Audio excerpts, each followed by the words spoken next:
Saudara, Wakil Menteri Komunikasi dan Digital Nezar Patria membenarkan kantor Kementerian Komdigi digeledah oleh Kejaksaan terkait kasus korupsi proyek Pusat Data Nasional sementara 2020-2024.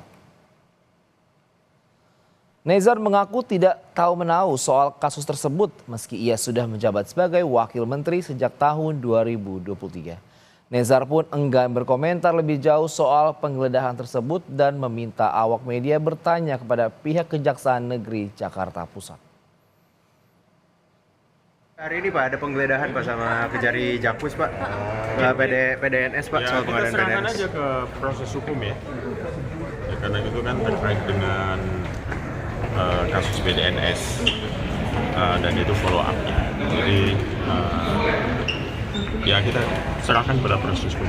Pak, tapi ini kan terjadinya lokusnya itu kan terjadi saat Bapak sudah menjadi wamen di yang sebelumnya itu ya Pak ya, di kabinet sebelumnya. Nah itu apakah Bapak sebelumnya itu tidak dari pernah? tahun 2020 ke 2024. Nah itu kan masih bersinggungan gitu Pak sama zaman Bapak di kabinet sebelumnya. Apakah sebelumnya Bapak tidak pernah mencium ada korupsi gitu, ada Nah, atau itu kan sesuatu? berkelanjutan. Nanti dilihat aja di pemeriksaan. Ya. Sebelumnya Kejaksaan Negeri Jakarta Pusat menggeledah kantor Kementerian Komunikasi dan Digital pada hari Jumat. Penggeledahan terkait dugaan korupsi dalam pengadaan barang dan jasa pengelolaan Pusat Data Nasional Sementara atau PDNS. Dari penggeledahan itu disita sejumlah barang bukti, diantaranya mata uang asing dari berbagai negara, kartu ATM, buku tabungan, dan ponsel serta dokumen dari salah satu ruangan di Komdigi.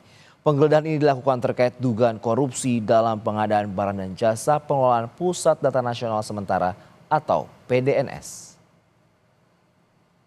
Kejaksaan Negeri Jakarta Pusat hari ini melakukan penggeledahan di beberapa lokasi, salah satunya di Kominfo atau Kominfo Digi dan beberapa tempat lainnya di Jakarta Pusat, Jakarta Selatan, Bogor, serta Tangerang Selatan terkait dengan penyidikan dugaan tindak pidana korupsi pada kegiatan pengadaan barang dan jasa pengadaan data nasional sementara tahun 2020 sampai dengan 2024.